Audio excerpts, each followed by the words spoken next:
All right. Well, good morning, everybody. Welcome to the Baker Institute. My name's Ken Medlock. I'm the Senior Director of the Center for Energy Studies here, and we are very honored to welcome Eirik Wærness to deliver a speech about Statoil's outlook. As you know, we actually host various representatives from the industry to talk about outlooks. I think they're generally well attended, and they're all a little bit different, and I think this will be sort of very much in that vein, a little bit different. And I know from speaking with Eirik, who, by the way, is the chief economist and a senior vice president at Statoil, he brings an interesting perspective as an economist to the discussion. So hopefully you'll listen intently and ask some really hard questions, because I'll be really, really keen to hear the answers. With that, I will step away and give the floor to Eirik.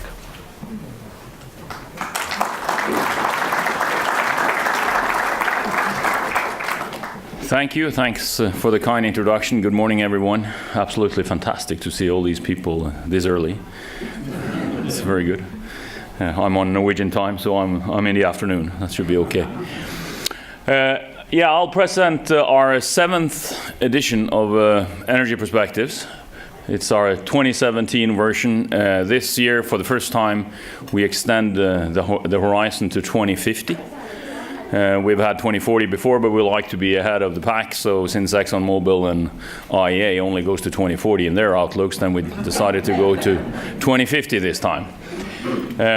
It's an analytical piece of work. It's independent of Statoil's top management. Our CEO and the chairman of the board of directors did not read a single word in the report before it was published, and they didn't approve it either. So they saw it Wednesday, almost 2 weeks ago, for the first time as a report. So it's truly independent, and of course it's a piece of work that feeds into the strategy process in Statoil.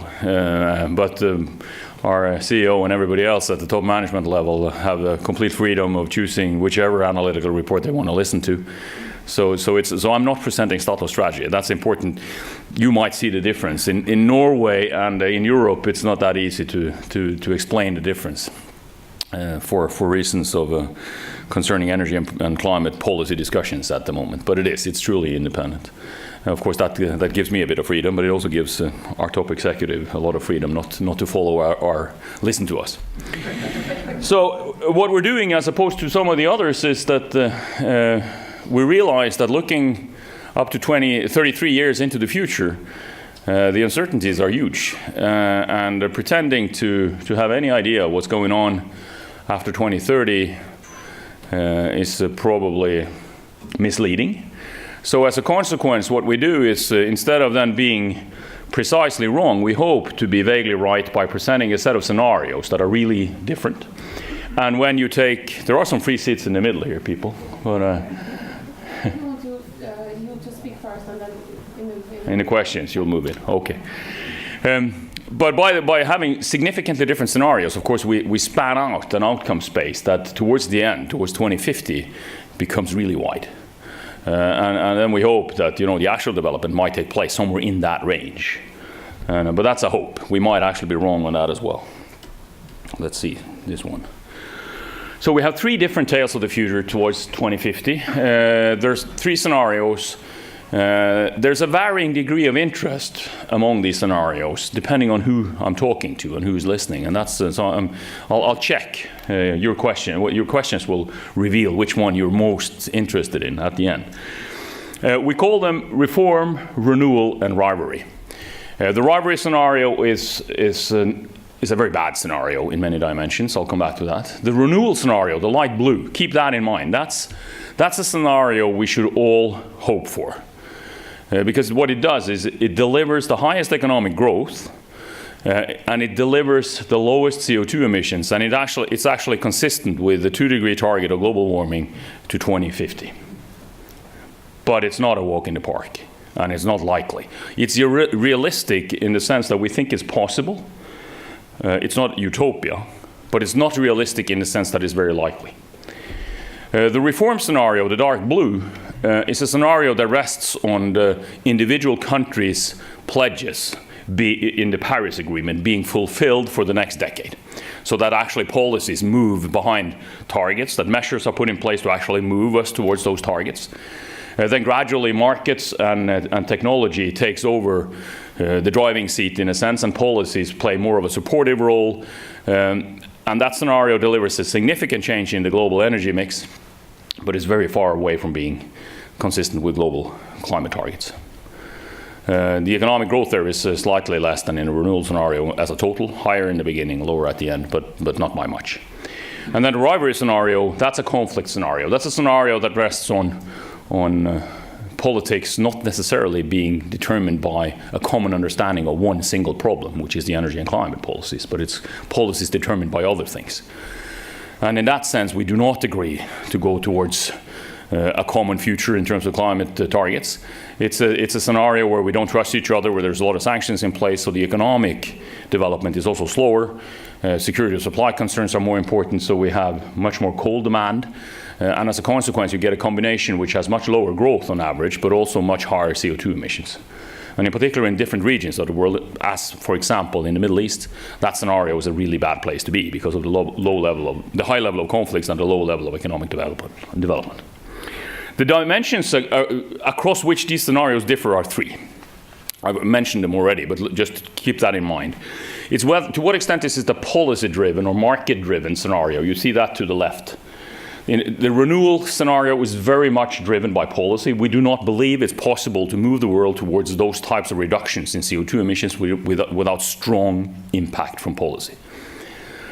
And then the reform scenario, as I mentioned, is more market-driven. It's market developments, technology developments that determines most of the development in that scenario. Then there's another dimension at the right, which makes the reform and the renewal scenarios differ from the rivalry scenario, and that's to what extent is the market organized constructively, conducive to international trade, level playing field, comparative advantage determining who trades with whom, openness for technology trades and so on, so that the development is fostered. Or is it a market construction that is destructive to international trade? We have sanctions in place with the ones we don't like the Russians. So we don't trade with technology. We don't believe in free trade, like some signals of the current president in the United States could indicate. We put in place limits on international trade so that we benefit our own industries instead of importing from cheaper international producers. So if in the latter case, you're in the rivalry case. And then finally, the way they differ is to what extent sort of the world outlook. It's not a good word in English. In German, it's Weltanschauung, the way we look at the world. Is it a global, precautionary, somewhat altruistic type of world outlook, where politicians and key decision makers see that we're in the same boat, we act for the collective good, it's all of us in the same boat? Or is it a local, national, regional, tribal, permissive type of world where it's us against them? We don't like you, so we don't trade with you. We put policies in place to protect ourselves, not the others. If that's the case, we're definitely in the rivalry scenario, and we can forget any kind of climate target. So with that, the key conclusion, and I think somewhat under-communicated, is that in order for us to have any chance of reaching any kind of global climate target in terms of CO2 emission reductions, we need a fantastic, absolutely mind-boggling improvement in global energy efficiency. Because if you look at what's going to happen to 2050, look at the lines, the exponential lines in the middle chart. To 2050, the world is going to be 2.4 billion people more, roughly. So global economic growth is going to be positive. We're going to have 2 to 3, depending on the scenario, 2 to 3 middle-class consumers coming into the markets to buy goods, services, and do activities that require energy. So by 2050, the world economy is going to be somewhere between 2.6 and 2 times larger, twice the size of the economy now. Roughly slightly less than 1 percentage point economic growth every year driven by population growth, the rest driven by productivity development. The fact that we'll be more highly educated, we'll have bigger female workforces in some countries. The emerging economies will catch up on the richest economies, so we'll have productivity development in Asia and other places of the world where there's a lot of people. So the world will be a significantly larger economy. If we're to avoid too high growth in energy demand, too high growth in CO2 emissions, and even a reduction in CO2 emissions, the one most important assumption is that we need to improve energy efficiency, and much more rapidly than we have lately. If you look at the left chart, the three black squares there indicates the relationship between GDP, energy use, and GDP globally since 1990. Over the last 25 years, the global energy intensity has gone down by some 0.9% per year. Fortunately, it goes down faster right now, but only 0.9% per year. So energy demand doesn't grow as fast as the global economy. Going forward, if we're going to reach the 2-degree target, the renewal scenario, which is a backcast, so we say, how can we get to these levels of CO2 emissions? Well, one way of getting there is that the energy intensity development has to go up to 2.8% per year on average. So we have to become energy efficient 3 times faster over the next 35 years than what we have over the last 25. It's a huge challenge. The result of that is that, look at the energy demand lines there, the light blue line at the bottom of the middle chart. The result is that energy demand actually falls by 6% from 2014, which is the starting period of the analysis, to 2050. So the economy is 2.6 times larger, but we don't use more energy. If you think that's a difficult challenge, you're right. It cannot be overstated how difficult it is.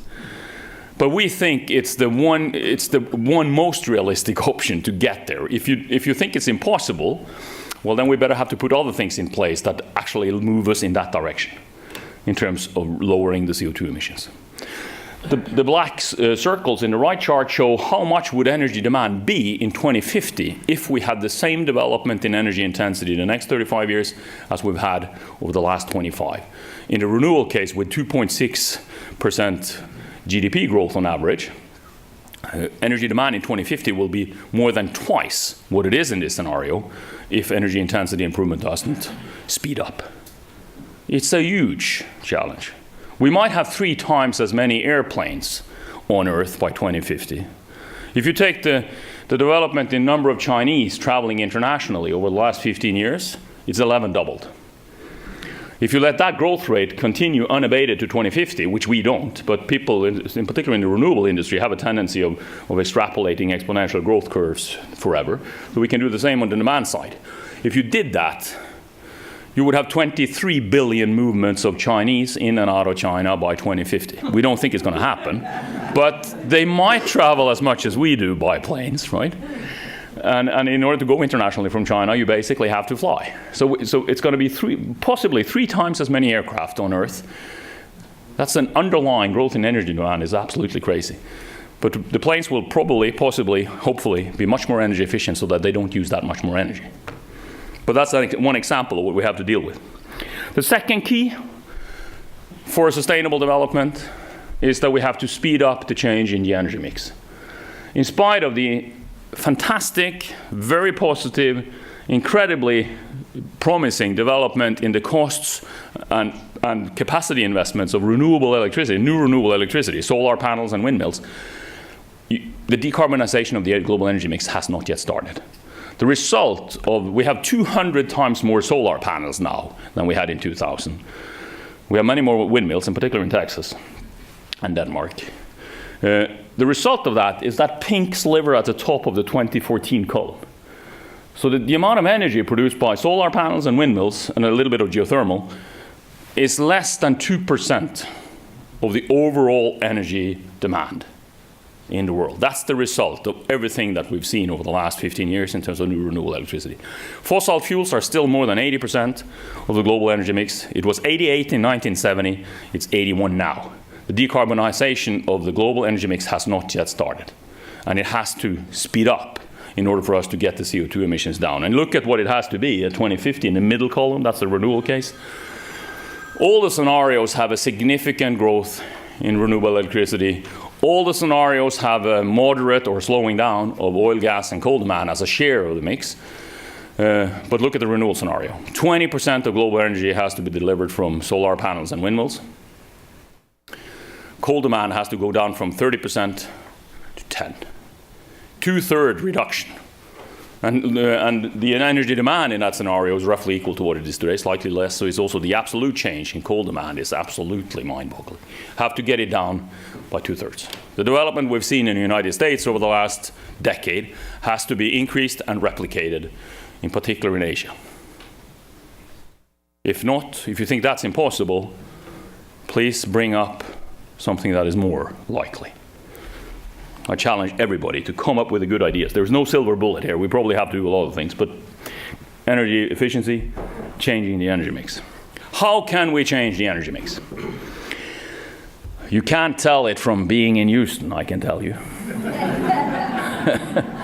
Nor California, for that matter, or China. But you could see some signals in very small parts of Norway.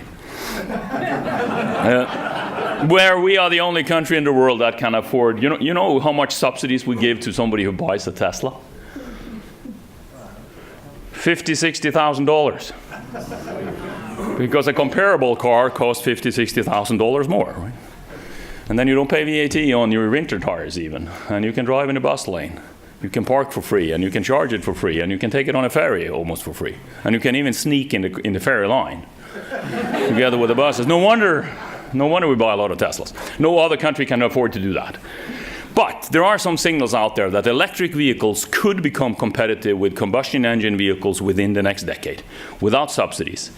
What Elon Musk does doesn't matter, but what GM, Volkswagen, Toyota, and Ford does matter. And what they say is that in order for them to satisfy fleet emission standards without cheating, they will have to put a lot of electric vehicles on the road, and they will. Millions of them, and they have to prepare the production lines. And of course, if an electric vehicle can compete, why would you buy anything else? If you can charge it when you don't have local pollution, it's very easy. If those cars exist, it's very easy for a city government to ban diesel vehicles in Europe, etc., etc. That's one thing that could take off, and we say that's the most likely thing that has to take off in order for us to reach any of these targets. So that's what we do in a renewal scenario, and it's not by any small feat. You can't see the electric vehicles in the left column there, right? Well, in that scenario, by 2030, 50% of all new vehicles in the world that are less than 3.5 tons, so it's motorcycles and cars, have to be electric. More than half of the new cars. 90% by 2050, so that the fleet, the middle chart, the fleet is 90% electric. But look at the reform scenario. We're really optimistic also in the reform scenario, or at least aggressive in terms of what can happen. But that is not sufficient, but in the renewal case it is. And also look at another very important implicit assumption that we made is that look at the number of vehicles sold by 2050. In the renewal case, it's slightly less than today. Slightly less than 80 million new vehicles. In spite of population being 2.5 billion people more, in spite of car density being low now in the parts of the world which are growing and where there's a lot of people, like India and China, we still think we can manage without increasing the number of cars sold, partly because some of these will be autonomous or self-driving or a lot more carpooling, so we don't need as many cars to drive as many kilometers. But the second very important assumption is that we have public transportation systems in all the new cities in Asia that doesn't require people to have as many cars as we do. So no new city in Asia will resemble Houston or Atlanta or Los Angeles. They will probably resemble Barcelona and Paris more, because people have to manage without a car. And then the fleet, of course, is much smaller. And look at the fuel use. Of course, the combustion engine by 2050 will be at least 5 times as efficient as today, possibly. Or at least the car might weigh 900 kilos instead of 2 tons. So that also the remaining oil use is much less per car. And then you have electricity. But then it's a really bad idea to to electrify the car fleet in a country like China or Poland right now. Because the electricity is 85 to 88% made of coal. So CO2 emissions don't take a take a hit at all. But that's the other part that can happen, and you see it in all the windmills in Texas. We see it in the windmills in Germany, solar panels in Spain, and rapid development in China, mainly because they want to do something about their local pollution problems. But as I said, so far we can hardly see it. It's 2% of overall energy use coming from solar panels and windmills. It's 5% of electricity. That's the pink part at the top of the column to the left. When going forward, in all these scenarios, we'll have significant increases in decarbonization of electricity. But it has to be absolutely tremendous to be sufficient. So in a renewal scenario, in order to be consistent, when we get to 2050, we need 50% of global electricity to be produced by solar panels and windmills. 50%, not capacity, but production, generation. And when you think that most people in the world live much further north than Houston, from 35 degrees north to 50, 55, that's where a large part of global population live. Those are areas that are characterized by cold weather, dark weather, and not much wind during a large part of the winter.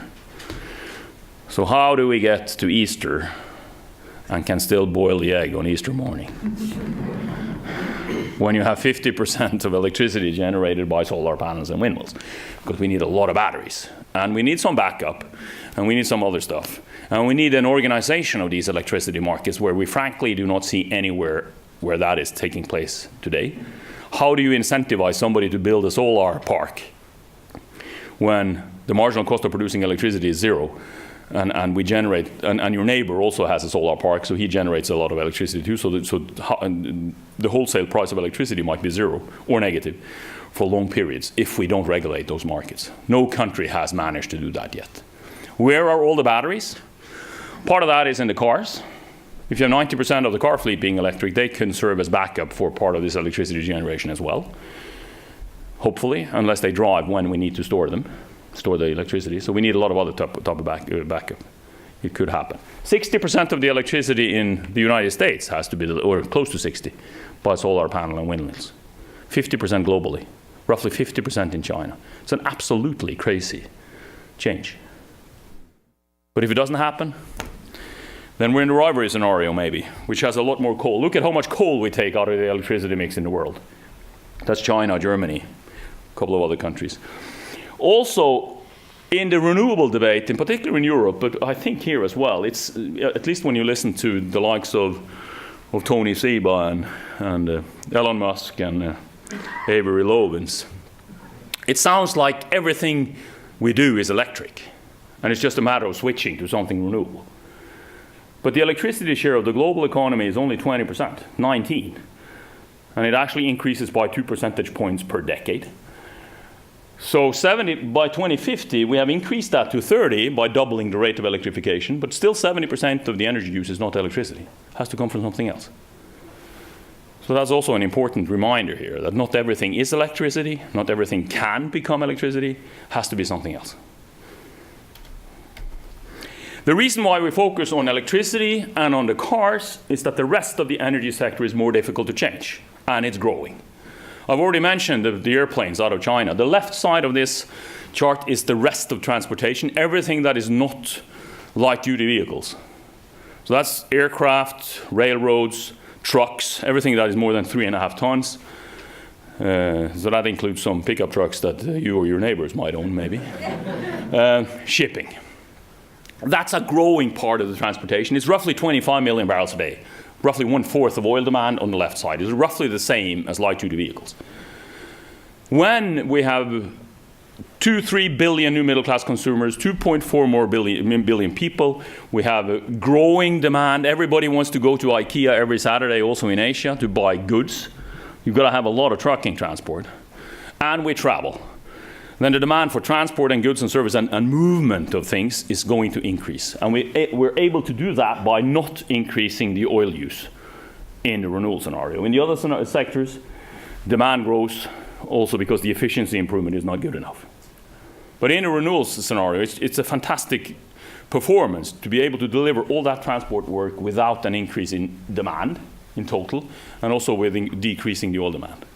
should not be underestimated, that challenge. All the railroads in the world will be electric in this scenario. We will have some more gas in shipping, some gas in long-distance trucking, more biofuels in aircraft, but still a lot of oil.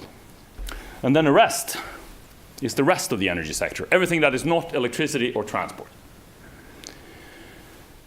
Part of that is the direct use of oil, gas, and coal in heating and cooling, in businesses and residential areas, direct burning of oil and gas in manufacturing processes, and using oil and gas and coal also not as feedstock in manufacturing production, petrochemicals. Try to live a day without oil and gas. We think that the feedstock demand is something that is growing in all these scenarios, not by a lot, but it keeps growing. Because we think 3 billion new middle-class consumers in Asia will need toothbrushes, cosmetics, things they make their cars of. The Tesla is basically made of plastic. The seat you're sitting in is made of plastic. All the world's wall-to-wall carpets, with the exception of Iran and Azerbaijan, are made of oil and gas. And there's going to be a lot of them. So the feedstock component, where we don't burn the oil and gas, so we don't emit CO2 in that process itself, except for the energy we need to put it in. So if we can decarbonize the energy, we're going to have growing oil and gas demand as a consequence. That's partly why oil and gas demand is not going out of there. By the way, we also need a lot of steel in the windmills, and steel is made of iron and coal. That's why there is some coal there too. And we need 25 to 30 times as much minerals as well for all the batteries, for instance, which is one question mark. Can we do this without increasing the price of batteries? And then when my boss asked me about what's the oil demand going to be 2050, and then he was rapidly thinking of Harry S. Truman, who is famous for requesting a one-armed chief economic advisor, because he was so tired of all the economists saying on the one hand and on the other. Well, on the one hand, it's 60 million barrels a day in 2050, right? The bottom there, the light blue squares, or 120 in the Rarvery scenario. Thanks a lot for that type of prediction, huh? But it's, that's what you do when you have significantly different scenarios. And in the Rarvery scenario, it's 120 in spite of much lower economic growth. Right? 60.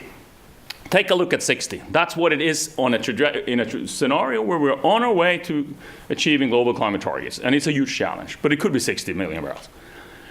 And then you look at how much could existing fields produce if we stopped spending any money right now, which we are facing. We have NGOs in Norway advocating that we should just stop. If we did that, global production would decline by 3 to 6% per year, we think. An existing field that has passed its peak declines much faster. But overall, when you think of all new investments that are coming in, we think that sort of 3 to 6% per year. So that's the range. But the gray range there above the production area is within that 3 to 6%. So by 2050, if we stop spending any money now for exploration, reserve development, increased oil recovery, whatever, maintenance, we could potentially produce 10 to 40 million barrels per day. And we demand 60 or 120, but keep the 60. That means that by 2050, we need 2 to 5 new Saudi Arabias from something that doesn't produce today. If you accumulate that over that whole period, look at the whole white area there, plus the square, the gray area at the bottom, if you think of 6% decline, we might need, to the right chart, we might need 510 billion barrels, the top of the light blue column, the next 35 years, from something that doesn't produce today. And when we compare that with what OPEC has produced, OPEC is a big oil producer, take Saudi Arabia and everybody else, about 30 million barrels a day. How much has OPEC produced the last 35 years? They produced 375 billion barrels. So we might need 50% more from something that doesn't produce today over the next 35 years in a scenario where we are going towards the 2-degree target than what OPEC has produced over the last 35. Tremendous challenge when you look at the current price levels, the risks associated with this, the bashing of the oil and gas industry, whatever. Who's going to invest in all that? We need it. Otherwise, we're on something that is not sustainable. That's in addition to the 40 doubling of solar panels, electricity, and 13 doubling of wind. And if you think oil is a problem, it's the same story for gas, except we might be easier to pinpoint where that gas is, but it's still difficult to produce it. And it's 150. We might need 150% more gas from new reserves than what the United States, Russia, and the Middle East have produced together, combined over the last 35 years. And the Middle East here contains Iran and Qatar, right? So it's the 4th largest gas producer in the world. So our conclusion is that there's a huge investment need for new renewable electricity, but also for oil and gas over the next 35 years, irrespective of scenario, slightly less challenge in terms of investments for oil and gas in the renewal scenario than the other scenarios, but definitely not a walk in the park. Thanks.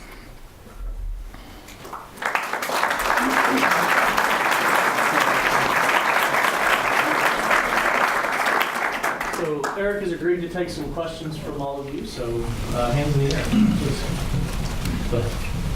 Does Statoil view itself as an hydrocarbon producing company, oil and gas, or as an energy company where you would research and implement renewables? We are an energy company. If you look at the size of our portfolio in terms of production at the moment, we're very much an oil and gas company. We are Scandinavia's largest company. We're probably Scandinavia's largest renewable company as well, because we produce a lot of offshore wind electricity in particular in the UK. We're growing that business. We're checking out other opportunities.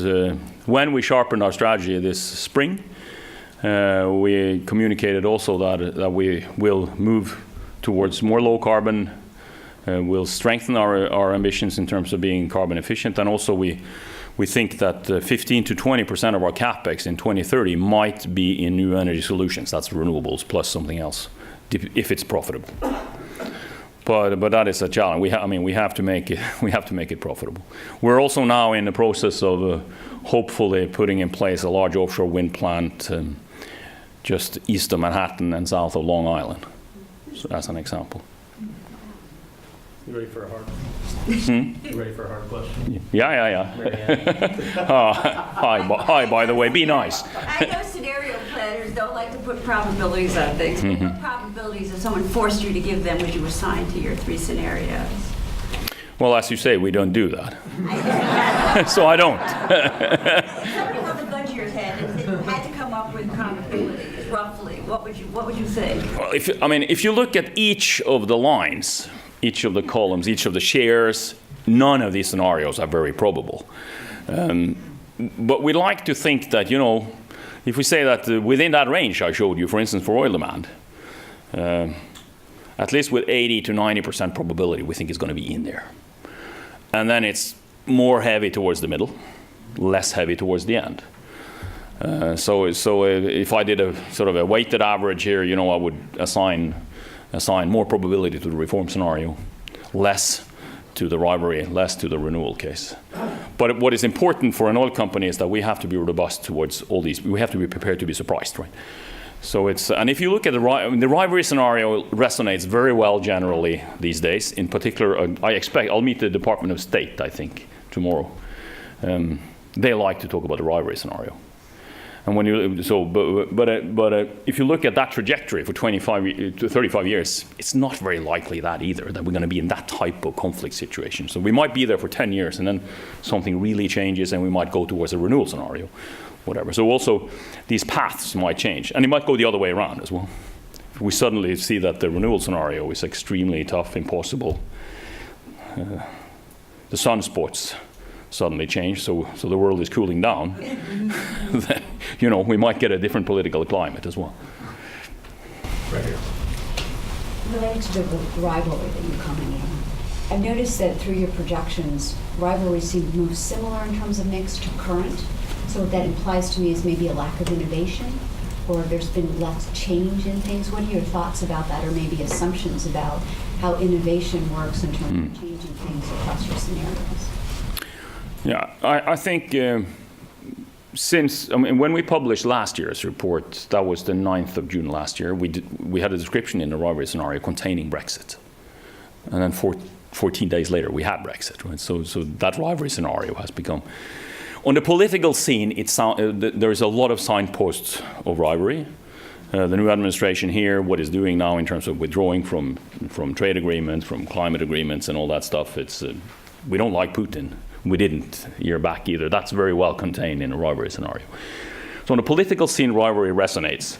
But if you look at other signposts, there's a lot of things going on the innovation side, on the technology development, sort of a little bit under the radar. That fits very well in a renewal scenario. That also fits very well in a reform scenario.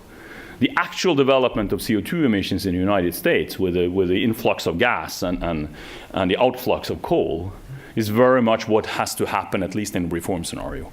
So you can find signposts of these different types of these scenarios across different variables. In the rivalry scenario, there's much less innovation because there's less money available to subsidize it. There's much less actual implementation of innovation because we don't trade freely with technology. If somebody comes up with a good idea in Europe now to combine gas-fired power with new renewables, we can't sell that technology to Russia, which would be a really good idea for global climate. But we can't. And especially, and also the trade relationships between China and its neighbors in Asia is not very conducive to technology development. So that's what the rivalry contains, is the much less technological innovation. But we see a lot of innovation around the world. In the back. So you mentioned the subsidy part. Do you see a scenario where in a rivalry scenario you've got these pockets with heavy subsidies that are able to generate enough innovation to basically bail out everybody else that's competing? Because in that scenario, I feel like some places where you might get $60,000 for a Tesla, or you're in California and they're just going to spend a bunch of money that they may or may not have, you might actually get enough innovation to bail out the rest of us and just have some follow-on adopters of efficiency. Mm-hmm. Well, yeah, I mean, that can't be excluded. In our rivalry scenario, we have pockets of the world that are running basically the same, more or less the same energy and climate policies as they would, at least in the reform scenario, but potentially also in the renewal scenario. Europe is one example. North America is not very different either. One of the issues with the rivalry scenario is that we get much less help from economic growth in general. Europe is in particularly affected by refugees and migration out of the Middle East in that type of scenario, so you get hurt on your economic growth parameter. And if we're in a political area or in a political situation where free trade is not as available, even if you find a lot of good ideas in California, it's not that easy to export it and implement it, so it goes much slower. But we cannot exclude that. So but it's more like a kind of a black swan in the rivalry scenario that could happen. But that being said, you can make a lot of other scenarios than these three as well that could describe the development. And also what is generally the case is that these scenarios will not develop as smoothly as they look here. Right? You'll get a lot of volatility, and you can move between the scenarios in periods as well. The projections on the energy mix are shown in percentages. For example, for the renewals for coal, they go from 30% to 10%, which appears to be a huge reduction from 2014 to 2050. But those are in percentages. If you compare them to total amounts of coal being used, I think the reduction is probably not going to be that much. Do you have any numbers? Yeah, we have. Well, actually, in the renewal scenario, it's going to be that much because the energy demand doesn't change. I cheated. I have it here. Okay. That's so there you have the shares and the total demand, and there you can see the absolute change. You see coal demand goes down by roughly 2/3 because total energy demand goes down. So it's from 30 to 10 in a renewal scenario. In the other scenarios, and even in rivalry scenario, the coal demand actually grows in spite of the share falling somewhat. On that scenario, in the total amount, it goes down by 6. The total primary energy demand goes down by 6% to 2050, which is Probably the toughest assumption we have in this report. Right? Just imagine. What do you do? Or this, I usually use you guys, the Americans, as an example on energy efficiency. When you buy a new refrigerator, it's always more energy efficient than the old one. It's like a car. It improves. So what do we do in Norway at the moment? Well, you know, we buy a new refrigerator. We have a tendency of then wanting to increase the size of our kitchen because we want to fit in a typical American refrigerator, which is bigger, produces ice cubes and cold water. And then all men above 40 in Norway has become beer brewers. So we put the old refrigerator in the basement and have it as a beer cooler. And then, of course, overall energy use increases, even though the refrigerator itself is more efficient. That's contained in those assumptions, where we're going to use 40% of the energy per unit of GDP. It's absolutely crazy, globally. So that's the biggest, it's probably the most challenging assumption we have. Right back here.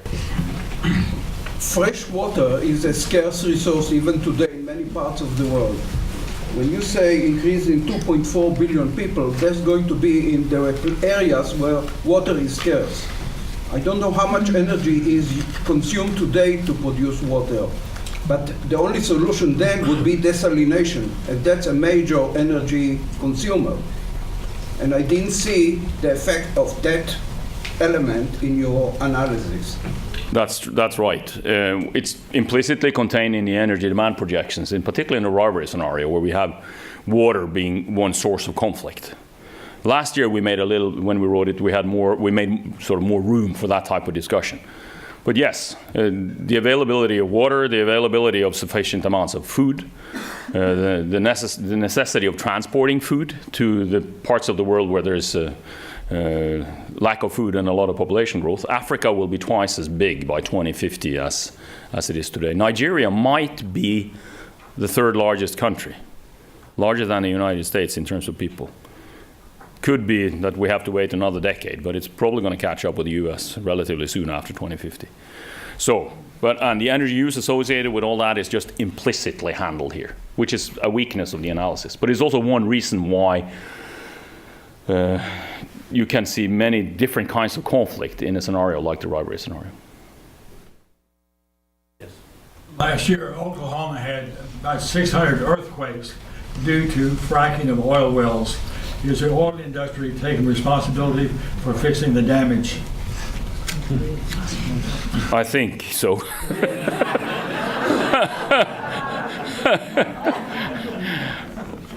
We're not in Oklahoma.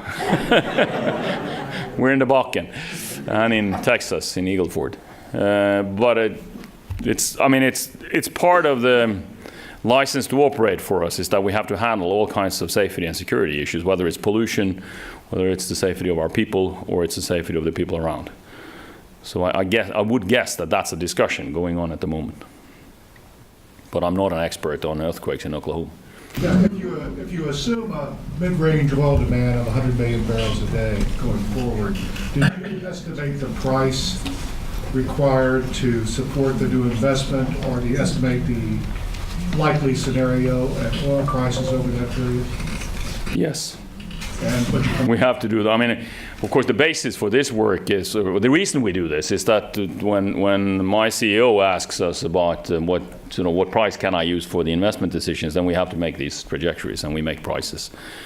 We're a bit careful about saying what they are in the public arena. What we have done as the first of the major oil companies is that we showed our basic planning assumption in 2020 and 2030 when we had our capital markets update. That's a price of $75 real Brent 2020 and $80 real Brent by 2030. The basis for that is it's not exactly the reform scenario. It's somewhere in between, somewhere in there. But on a general note, the price of oil, in order to deliver even the demand in the renewal scenario, probably has to come somewhat up. And then it has to come much more up in the reform scenario if we're going to deliver 100, we think. In spite of the cost reductions, because what you see now is that, the industry is now, after a fantastic cost reduction, by the way, the cost reduction in offshore Norway over the last 2 years has been significantly more than the cost reduction is in renewable electricity. Our break-even prices for some example fields that we have gone down from $80 to $35 a barrel. Nobody in the industry is probably going to invest in anything except maybe some shale oil reserves that has a break-even price of 50, 55, or 60 or above. But nothing else is going to be below that. But the problem with the break-even price is that it doesn't cover all the other costs. No, so it doesn't cover the exploration cost. It doesn't cover all the cost up to the final investment decision. It doesn't cover the corporate costs. And it doesn't there's nobody in the industry, in the supply chain, that makes any money at the moment. So a sustainable price to deliver 100 million barrels has to be higher than the current price. How much? Well, we'll wait and see. When the cyclicality of the price reduction has been taken out, there's going to be a lot of structural elements left. If the people that are hit by what some people call Permania are right, which is the optimism around the Permian, if that might deliver 15 million barrels, we might be surprised as to sort of the sustainable level. But when you look at these decline rates, there's a lot of oil that is going to be replaced, and that has to achieve a price that is higher than today. How much? Depends on the scenario. Good morning. Thank you very much for a great talk. What about carbon tax? Where you have the Baker Institute, and James Baker, has put a proposal for a carbon tax, even in the U.S. What do you think a carbon tax might, kind of influence, kind of scenario for 2050? Yeah, it's the pity of having the short version of the presentation. I didn't show you the emissions or what that takes, but in a renewal scenario, we have a global carbon price which could be a tax or a quota or a combination. If it's a lot of quotas, you probably need border adjustment taxes as well, so some kind of tax or an implicit price of carbon if you regulate yourself into it. We need a price that is rapidly growing, more or less all over the world, to close to $150 per ton. 150. In the reform scenario, close to 100, but not all over the place. And the main reason is and particularly in the renewal scenario, because what we have there is we have about 1.5 billion tons of carbon capture and storage, which is sort of taking out the last part of the CO2 emissions. We're not very optimistic. If you look at most of the scenarios that are consistent with the 2-degree target that has been presented by the IPCC, they were made 5 to 10 years back. Some of them have absolutely crazy amounts of carbon capture and storage compared to what most people think is possible now, because we're struggling to get those projects off. And 1.5 billion tons sounds little. That's where we need the carbon price to stimulate that type of development, because it's the only income in a CCS project is the avoidance. It's the avoidance of a carbon price. 1.5 billion tons. We have tried for years now to develop a full-scale CCS facility in Norway at a refinery, taking out 1 million tons per year. We haven't made it yet. It's really difficult, and we're very close to a place where we can actually store it. So the storage problem is solved. We still can't do it. If we do that, we have to replicate it every 8th day to reach 1.5 billion tons by 2050. So if you think about it, that is also a mind-boggling challenge. And one of the weaknesses, I would say, of some of these most optimistic technology scenarios that IEA makes, for instance, just 2 weeks back, they contain way too much CCS.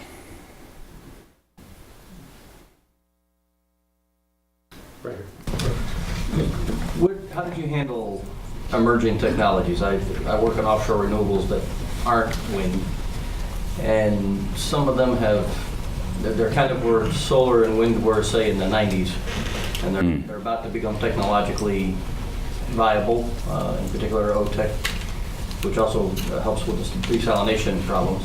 How did your scenarios handle those things? Well, in detail, we have a very limited number of handling it. In a sense, it's hidden in some of the numbers. We could be very wrong in. We have some geothermal at the top there, but it's not very big. But it's sort of that type of renewable electricity mix might look very different from what it is, and it probably has to. The potential is huge. The potential is huge, and it's depending on where you're on the coastline and where the electricity is needed. So it's. So that might be part of that. Might be something else that we don't know yet, and it probably has to be different kinds of technology. It's the same on the in order to deliver on this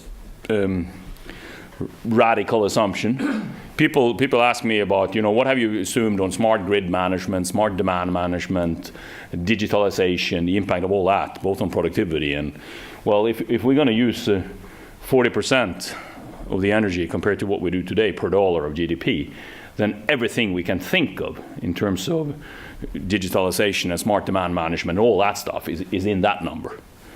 So the things that we have not put in or put a probability on are typical black swans. The most important one is cold fusion on the supply side.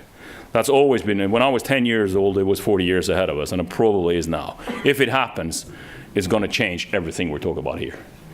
But it doesn't look like, so we can't model that. The biggest black swan on the demand side is not the technology sides, because that's in there, but it's possibly if my children's children and the Asian ones among them have a very different consumption pattern than we do, or than their parents do at the moment. If they don't drive to work, which probably is a good idea when you live in India 30 years from now, because it's packed already, right? But if they don't travel, if they don't go to IKEA to buy consumption products, if they have a completely different lifestyle, it's very difficult to see that. It's still indications are that when your income grows, your consumption grows. Consumption of goods, services, and things that require energy. And everything that has happened on digitalization, I mean, we talk as if the computer was invented yesterday, right? We've been digital at least since 1981, when MS-DOS was invented. Everything that has happened since then, in terms of digitalization, is associated with increasing energy demand. Just think about our fright of losing battery on our phones. So digitalization from now and onwards, things that will affect demand, has to solve the issue of energy use. It has to be digitalization with less energy use, not more. If that happens and lifestyle changes, we might have a very different link between GDP and energy demand. But it takes a bit to get a different link than what we have here, which is basically decoupling. Yes, I have a question about the 3 to 6% decline in existing oil fields. I know there's a lag between the time you make the decision and drilling the wells and get on production of 2 to 4 to 6 years. But still, it bothers me that we haven't seen a decline in that base. Is it because of the lag, or is it because these now incremental investments make sense at $43 a barrel? It's probably a bit of both. After the oil price crashed in 2014, we have seen a lot of new production coming in, which was decided before 2014. Every oil producer or oil producing country has had one incentive after the price crashed, and that's to maximize regularity in production. That makes sense for all of us. So in the North Sea, for instance, we've gone from 90 to 95% regularity over the last 2 years. That increases production. Production in the old parts of the North Sea is actually increasing. So we've spent money to fight decline, drilled wells, ensure that everything is open, that it runs 95% of the time. We can't do that forever, and we can't increase that forever. So we're soon approaching a phase where we both have sort of the funnel of projects that were decided upon in 2011, 2013 is drying up. Hardly any investment decisions of any size has been made over the last 4 years. No exploration results, so we're going to get another hit by 2022, 2023. And the repetition of the increased regularity cannot happen again. So but it takes longer, and that's lower for longer, and we get negative surprises all the time, right? And then you have some demand changes and so on, and the price then hits $46 or whatever it is today. So, but sooner or later, stay alert. Yes, I don't know if your company is following the lawsuit in New York related with the state of New York and ExxonMobil, and could have a major aspect on the industry. Some call it an environmental witch hunt. Others say it's a wave of the future. Are you following that, and do you have any comments about any of the actions or anything like that relating to that lawsuit? We are following it. Our lawyers are, definitely. Our communication people are. I'm not following it closely.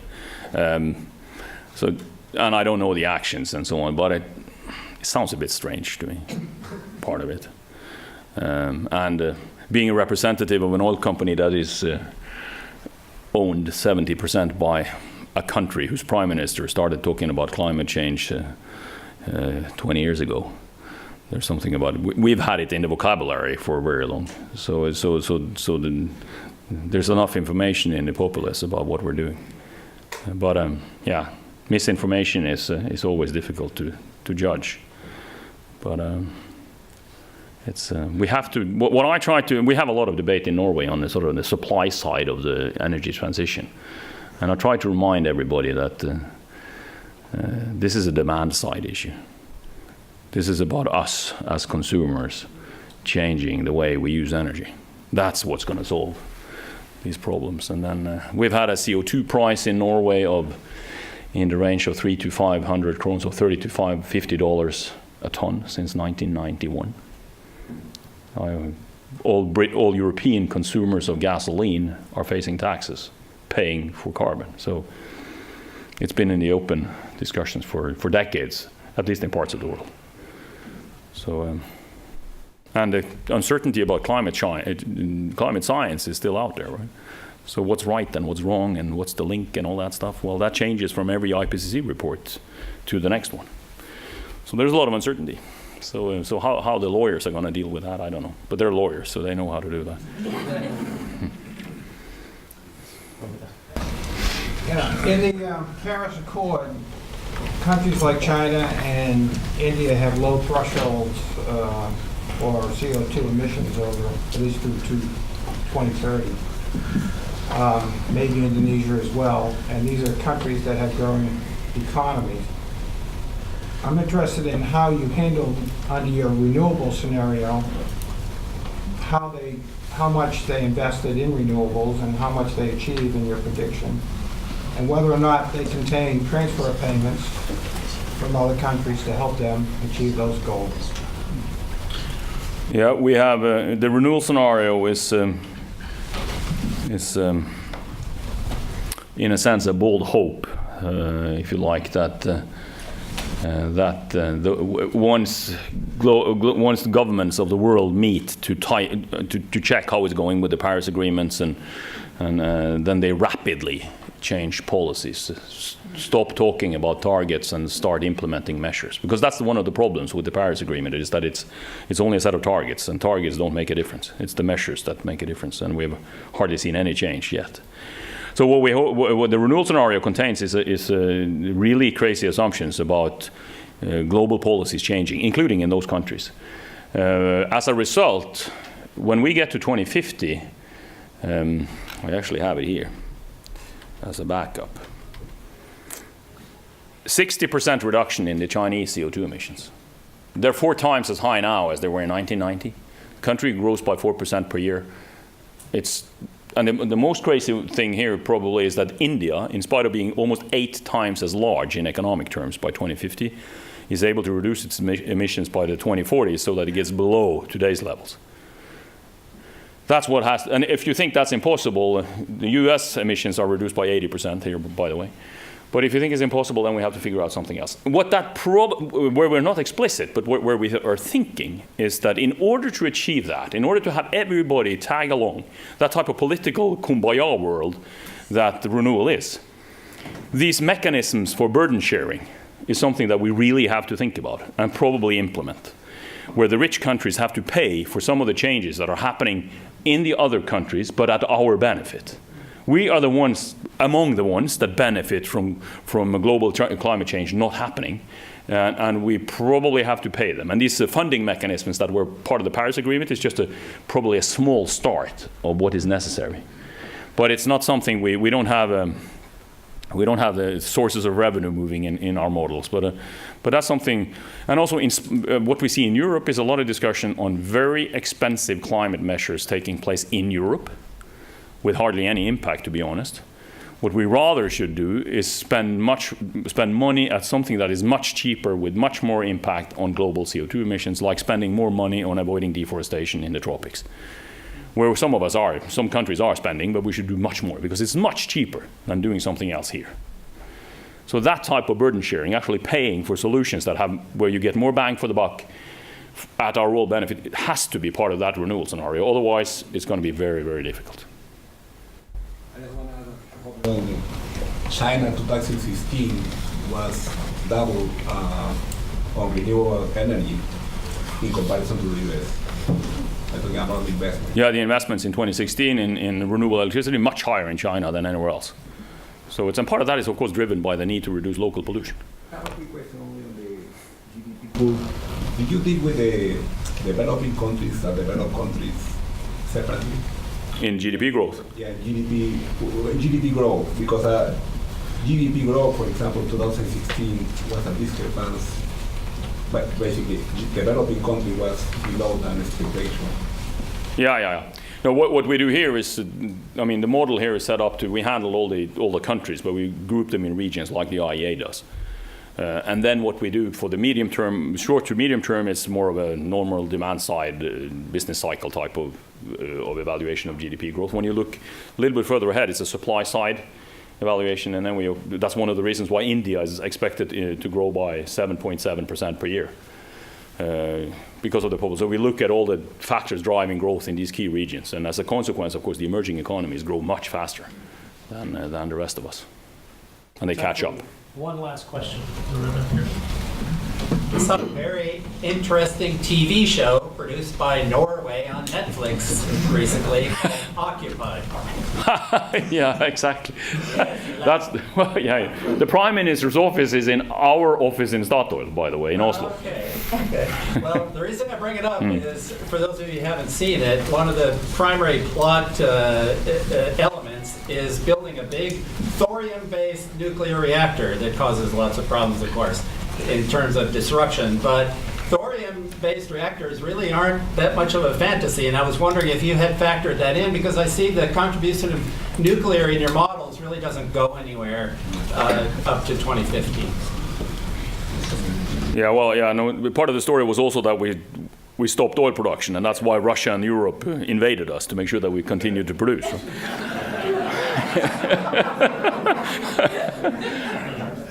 On nuclear, one of the challenges of nuclear is, of course, currently the cost level of investments, and the fact that a lot of nuclear capacity is really old, so it has to be phased out at some point. And then, of course, you have the political decisions to phase it out more quickly, like in Belgium, Germany, France, Sweden.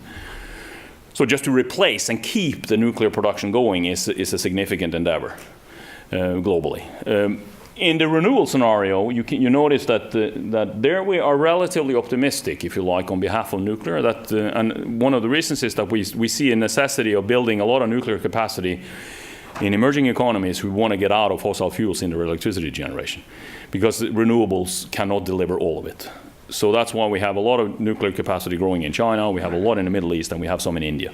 And as a share of the electricity mix, when you get out to 2050, it's growing in that scenario. In the others, we're not that optimistic. We're basically replacing quite a bit of what's being phased out, but to some extent in different countries within the same region or in different regions. We're not specific about, I mean, thorium, there's a lot of thorium, in particular in Norway. The problem, of course, is that we don't need it, because we have 120% of our electricity generated by hydro already. So exporting electricity is not very easy. But that could be part of this, but then the efficiency of that is much lower than other types of nuclear, and therefore the cost challenges might be worse as well. So, but we're not specific on it. It could be that type of nuclear, and we have in renewable, could also be developed a more modern nuclear, small-scale nuclear, and so on. We don't exclude that from happening. And in the type of technology development we have in this renewal scenario, that's definitely a possibility. Everybody join me in thanking him. Thank you.